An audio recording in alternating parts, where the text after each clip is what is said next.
जिल्ह्यातील प्राथमिक व माध्यमिक शाळांच्या परीक्षा 16 ऑक्टोबर पासून संपल्या असून त्यानंतर दिवाळीची सुट्टी लागली आहे. यावर्षी राज्यासह जिल्ह्यातील सर्व माध्यमांच्या शाळा 15 जून रोजी सुरू झाल्या. त्यानंतर ऑक्टोबरमध्ये प्रथम सत्र समाप्त होत आहे.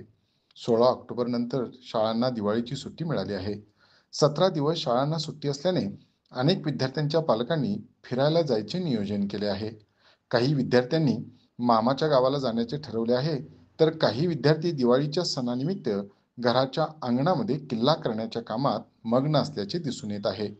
परंतु दिवाळी सुट्टीतही शाळेत दिलेला गृहपाठ विद्यार्थ्यांना करावा लागणार आहे.